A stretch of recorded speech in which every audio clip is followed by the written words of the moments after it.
الرحمن الرحيم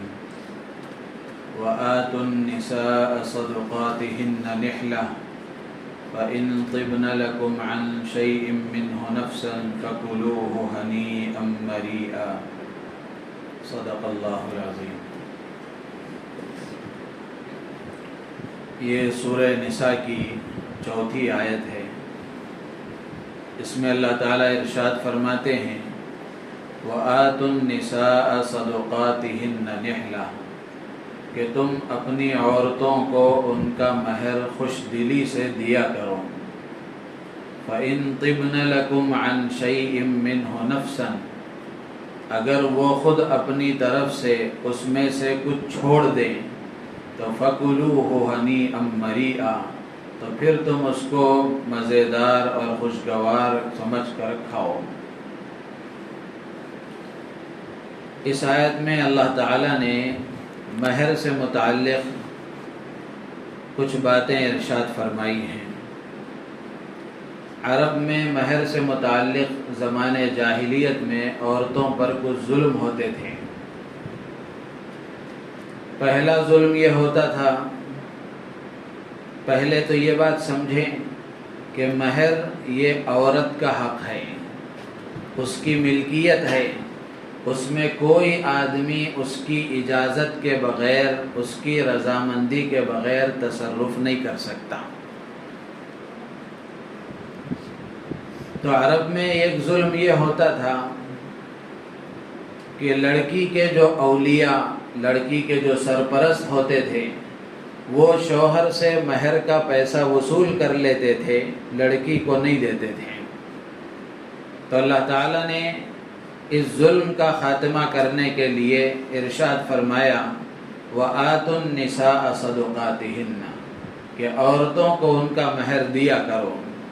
یعنی وہ ان کا حق ہے، ان کو ادا کیا کرو۔ دوسرا ظلم یہ ہوتا تھا کہ اگر شوہر دیتا بھی تو ناپسندیدگی کے ساتھ، نہ چاہتے ہوئے، بوجھ سمجھ کر، تاوان سمجھ کر، ٹیکس سمجھ کر دیتا تھا۔ تو اللہ تبارک و تعالیٰ اس کی تردید کرتے ہوئے، اس رویے کو غلط قرار دیتے ہوئے اللہ تعالیٰ نے ارشاد فرمایا وَآتُوا النِّسَاءَ صَدُقَاتِهِنَّ نِحْلَةً، کہ تم عورتوں کو ان کا مہر خوش دلی سے دیا کرو۔ نحلتن عربی میں اس دینے کو کہا جاتا ہے جو آدمی خوشی سے دیتا ہے۔ تو اللہ تعالیٰ فرماتے ہیں وَآتُوا النِّسَاءَ صَدُقَاتِهِنَّ نِحْلَةً، کہ تم عورتوں کو خوش دلی سے ان کا مہر دیا کرو، بوجھ سمجھ کر نہیں، ٹیکس سمجھ کر نہیں، نہ چاہتے ہوئے، ناپسندیدگی کے ساتھ، بادل ناخواستہ نہیں، بلکہ شوق کے ساتھ اور پسندیدگی کے ساتھ اللہ کا حکم سمجھ کر دیا کرو۔ بلکہ علماء نے لکھا ہے کہ آدمی کا اپنی بیوی کو مہر دینا یہ محبت کی علامت ہے اور صلہ رحمی کی دلیل ہے۔ تیسرا ظلم یہ ہوتا تھا کہ اگر مہر اس وقت میں ادا نہیں کیا گیا تو شوہر زبردستی کر کے، دباؤ ڈال کر کے مہر کو معاف کرا لیا کرتا تھا، یا شوہر کے انتقال کے بعد شوہر کے گھرانے کے لوگ عورت پر دباؤ ڈال کر کے اس کو مجبور کر کر کے مہر معاف کرایا کرتے تھے۔ اب عورت بھی یہ سوچتی تھی کہ مہر تو ملنے والا ہے نہیں،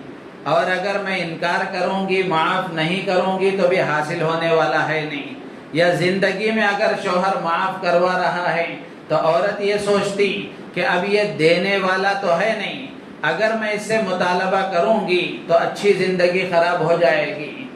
نفرتیں پیدا ہو جائیں گی، تو اس لیے مجبوراً معاف کر دیا کرتی تھی۔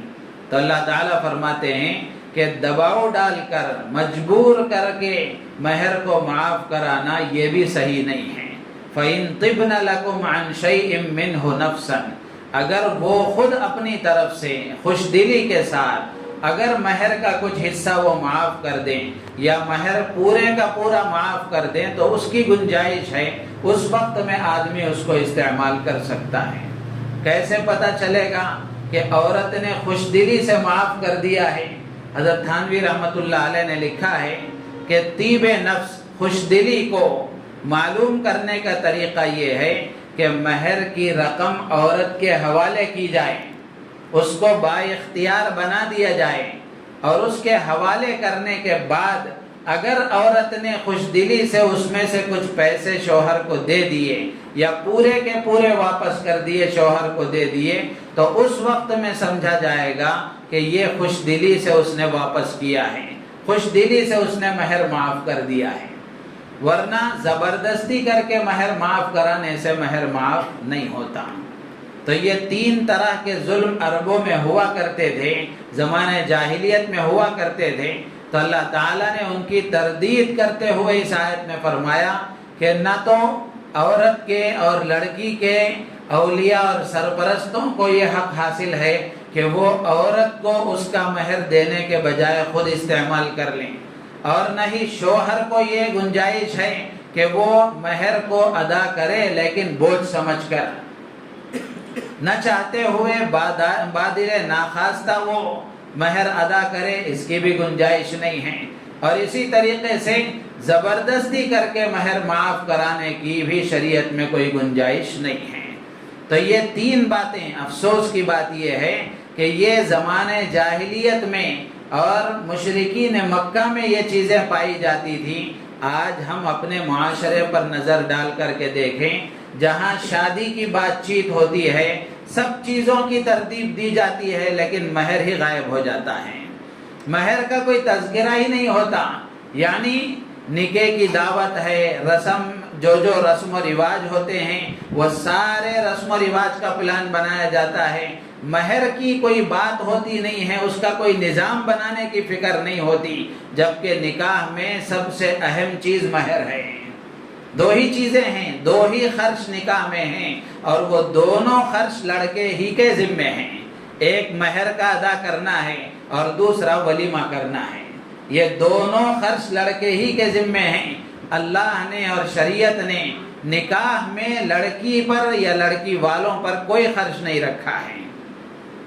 لیکن ہم اپنی شادیوں کو دیکھیں اور جہاں شادی کی بات چیت ہوتی ہے وہاں دیکھیں، ہوتا ایسا ہے نکاح پڑھانے کے بہت سارے مواقع نصیب ہوتے ہیں، تو اس موقع پر پوچھا جاتا ہے کہ مہر کیا ہے، تو اب وہ پھر معلوم کرتے ہیں، مشورہ کرتے ہیں، عین اس وقت پر پوچھا جا رہا ہے، تو اس کا مطلب یہ ہے کہ اس سے پہلے اس کا کوئی تذکرہ ہی نہیں ہوا ہے، اس کا کوئی خیال ہی نہیں آیا ہے، جبکہ نکاح کا اہم رکن ہے وہ۔ تو اس لیے مہر کی جو بات ہے، اللہ تعالیٰ فرماتے ہیں کہ یہ مہر عورت کا حق ہے، اور نکاح کے معاملے میں اس کو ادا کرنے کی پوری کوشش ہونا چاہیے۔ ہاں یہ بات ذہن میں رہے کہ مہر یہ کوئی ایسی قیمت نہیں ہے جو آدمی دے کر لڑکی کو خرید رہا ہے، یعنی مہر دینے کے بعد وہ اس عورت کا مالک ہو جاتا ہے، وہ اس کی باندھی اور غلام بن جاتی ہے، ایسا نہیں ہے۔ جیسے آدمی پیسے دے کر گاڑی خریدتا ہے تو وہ گاڑی کا مالک ہو جاتا ہے، مہر ایسی چیز نہیں ہے کہ مہر دینے کے بعد میں آدمی عورت کا مالک بن جاتا ہے، نہیں، عورت آزاد ہے، اس کا مالک نہیں ہے، بلکہ مہر یہ ایک ہدیہ اور نذرانہ ہے جو شوہر اپنی طرف سے اپنی بیوی کو خوش دلی کے ساتھ اعزاز اور اکرام کے غرض سے پیش کرتا ہے، اور اللہ نے اعزاز و اکرام کے لیے اس کو واجب قرار دیا ہے۔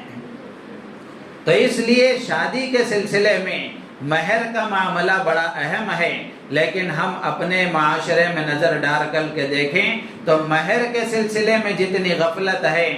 پورے اہتمام کے ساتھ رسم و رواج کو منایا جاتا ہے، پورے رسوم پورے کیے جاتے ہیں، لیکن مہر کی طرف نگاہ نہیں جاتی۔ کتنے ایسے لوگ آپ کو نظر آئیں گے کہ برس ہا برس ہو گئے، بلکہ وہ نانا اور دادا بن گئے، لیکن اپنی بیوی کا مہر ادا نہیں کیا ہے،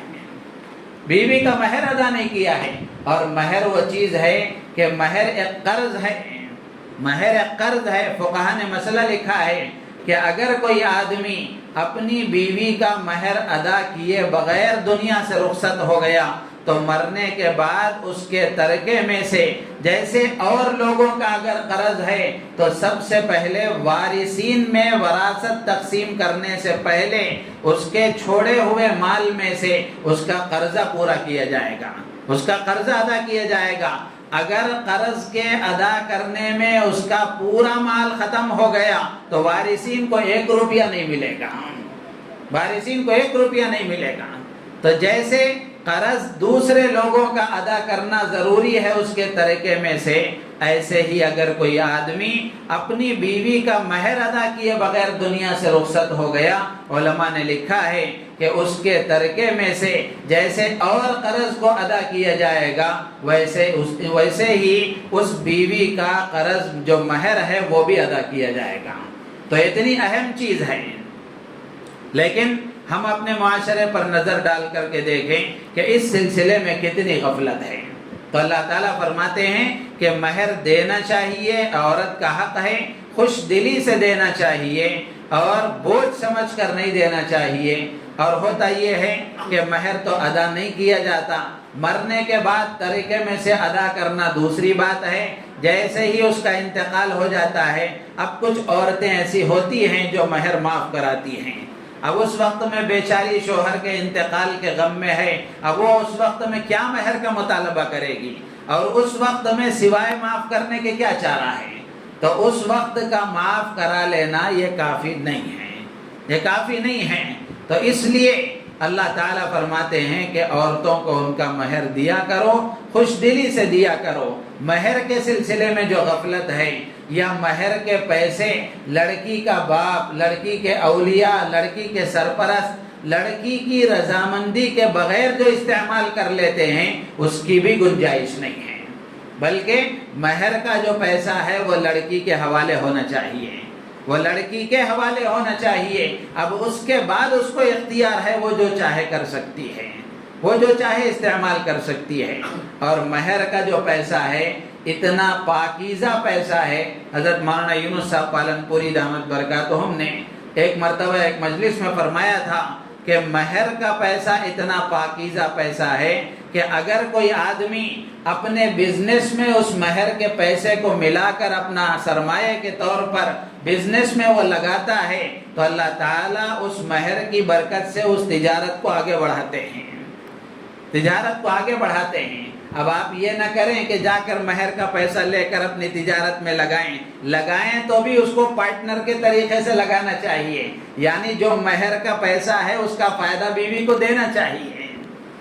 تو میرے عزیز و دوست بزرگوں، یہ ایک پیغام ہے اس وقت کا اور ایک کوتاہی ہے ہمارے معاشرے کی، جس کی طرف توجہ دلانے کی کوشش کی گئی کہ مہر کے سلسلے میں جو غفلت ہے یہ دور ہونی چاہیے۔ بہت سارے آپ کو ملیں گے ایسے، بہت ساری شادیوں کے سلسلے کی بات چیت کو آپ دیکھیں، ساری چیزوں کا نظام بنایا جاتا ہے، مہر کی کوئی فکر نہیں ہوتی۔ یہ میرے ساتھ کا واقعہ ہے جو آپ کے سامنے سنا رہا ہوں۔ کل کو نکاح پڑھانا ہے، ہمارے ہاں رواج ایسا ہے کہ کل کو نکاح ہے تو آج آ کر وہ دفتر لکھا لینا چاہیے۔ تو ایک صاحب رات میں لکھانے کے لیے آئے، اتفاق کی بات ہے کہ نوشا بھی تشریف لائے، تو ساری بات چیت سب لکھنا مکمل ہو گیا، گواہ کون ہوں گے، وکیل ہوں گے، فلاں فلاں فلاں سب لکھ لیا گیا۔ تو اب میں نے نوشا سے پوچھا کہ آپ مہر کتنا طے کیے ہیں، آپ مہر کیا دیں گے اپنی بیوی کو؟ تو وہ نوجوان ایک عجیب قسم کا تھا، وہ کہنے لگا مہر کیا ہوتا ہے، کل نکاح ہونے والا ہے، اب وہ پوچھ رہا مہر کیا ہوتا ہے۔ میں نے کہا مہر کے بغیر تو آپ کا نکاح نہیں ہوگا، تو مہر حق ہے عورت کا، اس کو دینا چاہیے۔ تو وہ کہنے لگا لکھ لو 1000 روپے، لکھ لو 1000 روپے۔ میں بولا کوئی بکری کا بچہ بھی نہیں آتا، اب یہ بیوی آپ 1000 میں خریدیں گے؟ تو میرے عزیز و دوست بزرگوں، یہ فکر کی بات ہے، یہ فکر کی بات ہے۔ ایسی غفلت ہمارے معاشرے میں آپ کو بہت ساری جگہ ملے گی۔ تو اس لیے مہر کو اہمیت دینی چاہیے، اور مہر ادھار بھی رکھا جا سکتا ہے، لیکن نقد مہر ادا کرنے کا رواج ہونا چاہیے، فوراً ادا کر دیا جائے، یہ ذمہ داری آدمی ادا کر دے۔ بلکہ لکھا ہے کتابوں کے اندر کہ اگر آدمی زندگی میں مہر ادا کیے بغیر دنیا سے رخصت ہو گیا اور پھر اس کے جانے کے بعد اس کے وارثین نے اس کے طریقے میں سے اس کا مہر ادا نہیں کیا، یا پھر بیوی نے خوش دلی کے ساتھ اس کو معاف نہیں کیا، تو یہ زندگی بھر حرام کاری کرنے والا شمار ہوگا۔ تو اس لیے مہر بہت اہم چیز ہے، اسی لیے اللہ تعالیٰ نے نکاح کے باب میں اس کو بیان کرتے ہوئے فرمایا کہ مہر کو خوش دلی کے ساتھ دینا چاہیے۔ اللہ تعالیٰ سے دعا ہے اللہ تعالیٰ ہم سب کو ان باتوں پر عمل کی توفیق عطا فرمائے، اور یہ جو کوتاہی جس کی طرف توجہ دلائی گئی ہے، اللہ کرے کہ ہمارے معاشرے میں اس سلسلے میں بیداری پیدا ہو، اور مہر کی اہمیت کو سمجھ کر عورتوں کا حق ادا کرنے کی اللہ تعالیٰ مسلمانوں کو توفیق عطا فرمائے۔ وآخر دعوانا الحمد للہ رب العالمین۔